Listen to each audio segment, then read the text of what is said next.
اللهم صل على محمد وعلى محمد كما صليت على إبراهيم وعلى آل إبراهيم إنك حميد مجيد. اللهم بارك على محمد وعلى محمد كما باركت على إبراهيم وعلى آل إبراهيم إنك حميد مجيد. جی ہمارے پاس جو آج سبق ہے وہ ہے، کل ہم نے پڑھا تھا کہ حدیث کو روایت کرنے کے لیے کون کون سے صیغے استعمال کیے جاتے ہیں. یاد رکھیں، حدیث کو روایت کرنے کے لیے محدثین کرام مختلف الفاظ استعمال کرتے ہیں اپنے استاد کے بارے میں، اپنے اساتذہ کے بارے میں، کہ میرے استاد نے مجھ سے یہ فرمایا، یہ حدیث بیان فرمائی. ٹھیک ہے، تو آپ کے سامنے میں نے بتایا تھا کہ اور وہ بڑے صیغے ہیں، ممکنہ طور پر آپ سمجھے کہ یہاں 16 صیغے آپ کے ہاں لکھے ہیں. ٹھیک ہے جی، تو یہ 16 صیغے استعمال کیے جاتے ہیں، اور ان 16 صیغوں میں زیادہ تر حدثنا اخبرنا یہ بہت زیادہ استعمال ہوتا ہے. حدثنا اخبرنا وغیرہ کے جو صیغے ہیں، ٹھیک ہے، ان صیغوں کا مطلب کیا ہے؟ یاد رکھیں، جو شروع دور کے محدثین تھے جن کو متقدمین کہا جاتا ہے، ٹھیک ہے، متقدمین جو شروع دور کے محدثین تھے، ان کے ہاں تو اس چیز کا کوئی فرق نہیں تھا کہ وہ کون سا صیغہ استعمال کریں. ان کا مقصد تو تھا کہ روایت کو بیان کریں، تو یہ بھی کہتے تھے حدثنا ہمیں بیان کیا، حدثنی مجھے بیان کیا، اخبرنی مجھے بیان کیا، اخبرنا ہمیں بیان کیا. تو ان کے ہاں اس چیز کا کوئی اتنا زیادہ لحاظ نہیں تھا. ٹھیک ہے جی، لیکن جو بعد والے محدثین تھے جس کو متاخرین کہتے ہیں، بعد والے محدثین، انہوں نے ان چیزوں کا فرق کرنا شروع کیا، اور بعد والے محدثین نے کے نزدیک اس حدثنا اور اخبرنا میں فرق کیا ہے؟ جی وہ فرق یہ ہے کہ جہاں ایک اچھا پہلے تو حدثنا اخبرنی اخبرنا میں فرق سمجھے. اگر ایک شاگرد ہو تو وہ کہے گا حدثنی مجھے بیان کیا، اخبرنی مجھے بتایا. ایک سے زیادہ ہو تو حدثنا اخبرنا کہیں. ٹھیک ہے، لیکن خود حدثنا اخبرنا میں فرق کیا ہے؟ تو اس میں یہ ہے کہ اگر استاد حدیث پڑھ رہا ہو اور شاگرد سن رہے، ٹھیک ہے، تو وہاں محدثین حدثنا کا لفظ استعمال کرتے. ٹھیک ہے جی، اور اگر شاگرد پڑھے، کیونکہ بہت سی دفعہ یہ ہوتا تھا کہ شاگرد حدیث پڑھتا ہے، استاد سنتا ہے تاکہ سند متصل ہو جائے. ٹھیک ہے جی، اچھا جی، تو اگر شاگرد پڑھے اور استاد سنے تو اس کو اخبرنا کہتے ہیں. ایک بندہ ہو اخبرنی، زیادہ ہو تو اخبرنا. ٹھیک ہے جی، جی یہ بات آ گئی. ٹھیک ہے، یہ بڑا اہم فرق ہے اور آج کل اسی کا اعتبار. لیکن فرماتے ہیں حدثنی و اخبرنی میں فرق. متقدمین کے نزدیک یہ دونوں لفظ مترادف ہیں، اور متاخرین کے نزدیک فرق یہ ہے کہ اگر استاد پڑھے اور شاگرد سنتا رہے تو شاگرد کے تنہا ہونے کی صورت میں حدثنی اور بہت ہونے کی صورت میں حدثنا کہا گیا. اور اگر شاگرد پڑھے اور استاد سنتا رہے تو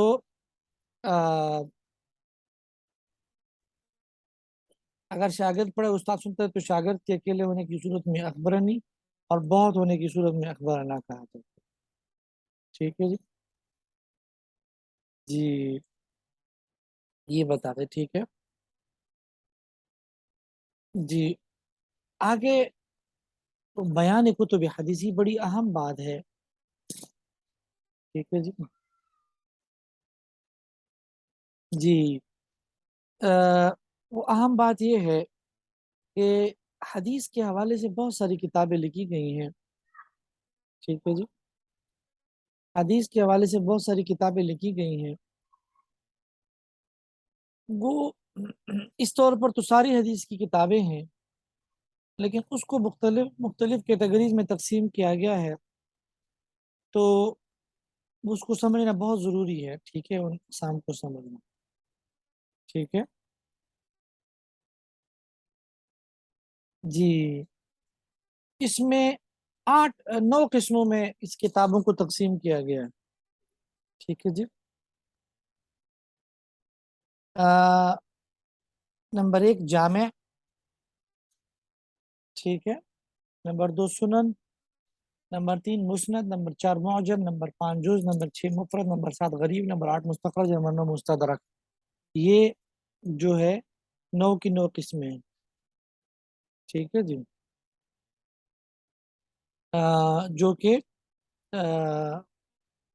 حدیث کی کتابوں کو بیان کیا جاتا ہے، ٹھیک ہے۔ حدیث کی کتاب بھی جو ہیں وہ ان 9 کیٹیگری میں سے کسی ایک پر فٹ بیٹھے گی، ٹھیک ہے جی جی۔ اچھا جی، تو اس میں سب سے پہلی قسم ہے جامع۔ جامع کے اوپر ہم آتے ہیں، ٹھیک ہے جی۔ جامع کن کتابوں کو کہتے ہیں؟ جامع حدیث کی ان کتابوں کو کہتے ہیں جس میں تفسیر، عقائد، آداب، احکام، مناقب، سیر، فتن، علامات قیامت، یہ تقریباً 8 قسم کے علوم ہیں۔ ان 8 قسم کے علوم کے متعلق جس حدیث میں روایات ہو، ان 8 قسم کے علوم کے متعلق جس حدیث میں روایات ہو، اس کو ہم جامع کہیں۔ مثلا بخاری کو لے لیں، ٹھیک ہے۔ 8 قسم کے علوم کو ذرا میں سمجھا دوں آپ کو۔ سب سے پہلے سیر۔ سیر کا مطلب جنگی قوانین ہے، سوری جنگ کے متعلق، غزوات کے متعلق حدیث، جس طرح بخاری میں ہے۔ آداب، آداب کا متعلق، آداب کا مطلب یہ ہے کہ مختلف سنتیں، کھانا پینا اور مختلف چیزوں کے آداب، ٹھیک ہے جی۔ اور اسی طریقے سے تفسیر، قرآن کی تفسیر کے متعلق یہ حدیث ہے کہ فلاں آیت کا کیا مطلب ہے، فلاں آیت کا کیا مطلب ہے، ٹھیک ہے۔ اور نمبر 4 عقائد۔ عقائد بڑی واضح بات ہے، عقائد کا مطلب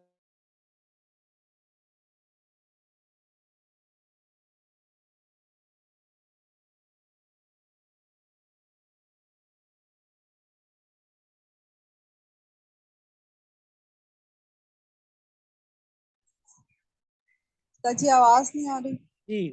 تو نمبر 4 میں نے بتلا دیا کہ جس میں عقائد کا علم بھی ہو، ٹھیک ہے۔ نمبر 5 فتن۔ فتن کا مطلب یہ ہے کہ بہت ساری ایسی احادیث ہے جس میں قیامت کے قریب آنے والی جو فتنے ان کا تذکرہ ہوتا ہے، ٹھیک ہے جی۔ تو ان کو جو ہے وہ فتن کے متعلق روایات کہتے ہیں، وہ بھی اس کے اندر ہو، ٹھیک ہے جی۔ اور اس کے بعد ہمارے پاس ہے جی احکام، مطلب نماز، روزہ، زکوٰۃ، حج وغیرہ، بیوع وغیرہ کے احکام، ٹھیک ہے جی۔ تو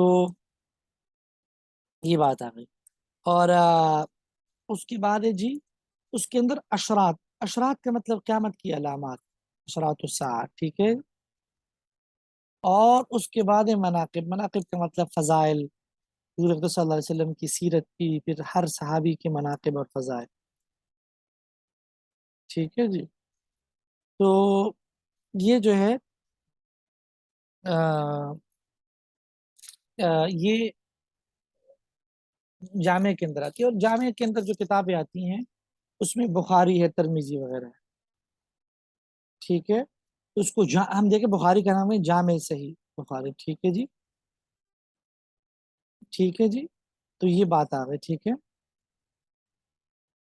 اس کے بعد دوسرے نمبر پر ہے سنن۔ سنن کا مفہوم سمجھے، ایک سیکنڈ۔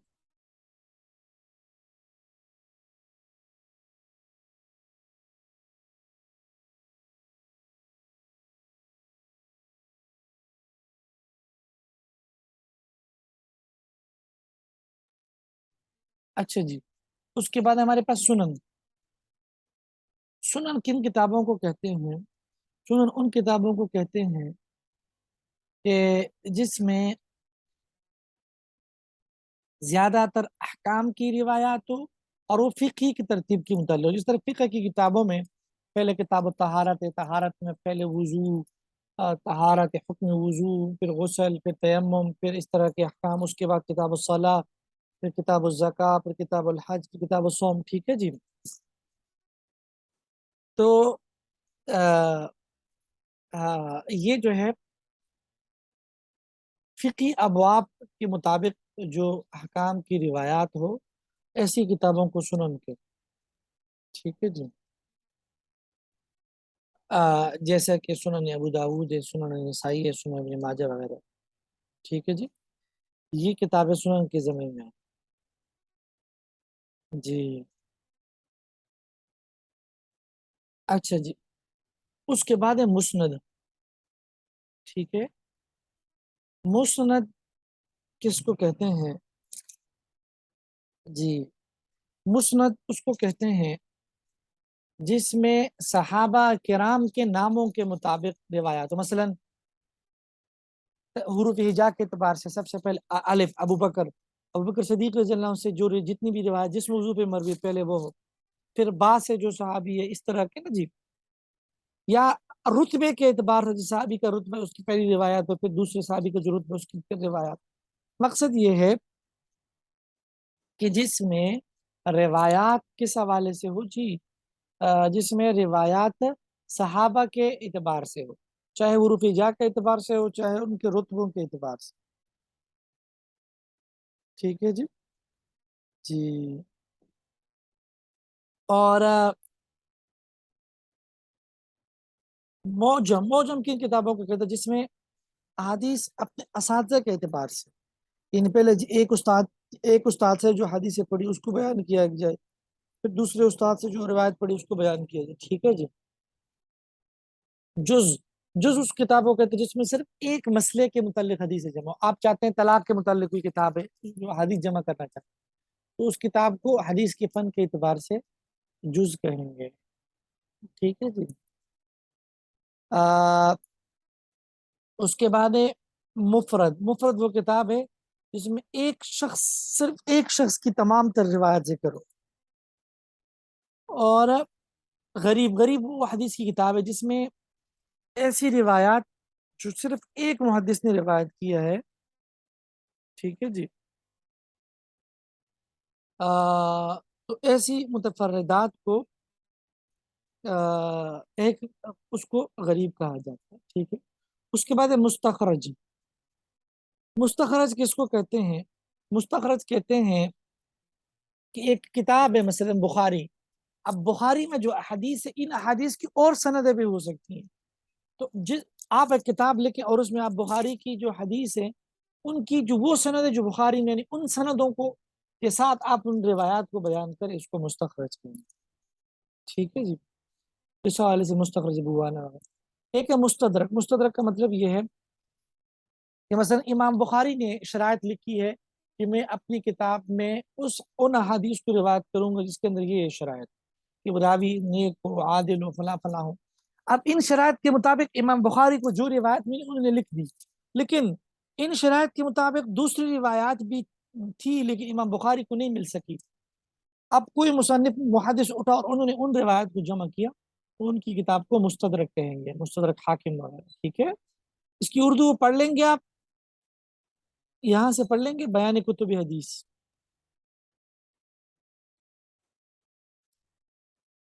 ہاں جی.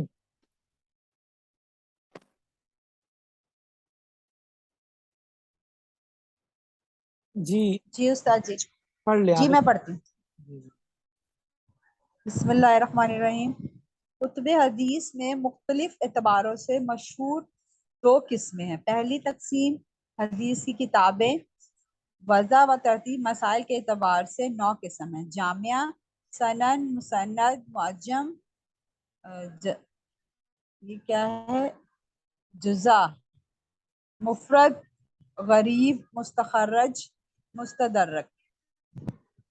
جامعہ وہ کتاب ہے جو اس میں تفسیر، عقائد، آداب، احکام، مناقب، سیر، فتن، علامات قیامت وغیرہ یا ہر قسم کے مسائل کی احادیث مندرج ہوں. کما قبل سیر، آداب و تفسیر و عقائد، اور فتن، احکام و اشراق و مناقب. جیسے بخاری و ترمذی۔ سنن وہ کتاب ہے جس میں صحابہ کرام کی ترتیب رتی یا ترتیب حروف ہجا یا تقدم و تاثر اسلامی کے لحاظ سے احادیث مذکور ہوں، جیسے مسند احمد، مسند دارمی۔ معجم وہ کتاب ہے جس کے اندر وضع احادیث میں ترتیب اساتذہ کا لحاظ رکھا گیا ہو، جیسے معجم طبرانی۔ جزا وہ کتاب ہے جس میں صرف ایک مسئلے کی احادیث یکجا جمع ہوں، جیسے جزء القراء و جزء رفع الیدین للبخاری و جزء القراء للبہقی۔ مفرد وہ کتاب ہے جس میں صرف ایک شخص کی کل مرویات ذکر ہوں، اور غریب وہ کتاب ہے جس میں ایک محدث کے متفردات جو کسی شیخ سے ہیں وہ ذکر ہوں۔ جس کو اچھا، مستخرج وہ کتاب ہے جس میں دوسری کتاب کی حدیثوں کی زائد سندوں کا استخراج کیا گیا ہو، جیسے مستخرج ابو عوانہ وہ کتاب ہے جس میں دوسری کتاب کی شرط کے موافق اس کی رہی ہوئی حدیثوں کو پورا کر دیا گیا ہو، جیسے مستدرک حاکم۔ حتہ فی ذکر صحاح ستہ۔ کتب حدیث مقبول و غیر مقبول ہونے کے اعتبار سے 5 قسم پر ہیں۔ پہلی قسم وہ کتابیں جن میں سب حدیثیں صحیح ہیں، جیسے موطن امام مالک، صحیح بخاری، صحیح مسلم۔ یہ نئی بحث ہے، نہیں بس آگے نئی بحث ہے، دوسری تقسیم جو ہے مقبول غیر مقبول، وہ نئی بحث ہے، اس کو ہم کل پڑھیں گے۔ آج جتنی باتیں ہوئی آپ لوگ اس کو یاد کریں، سناتے بھی نہیں اس کو سنائیں، ٹھیک ہے جی؟ جی ٹھیک ہے۔ ٹھیک ہے، بہت السلام۔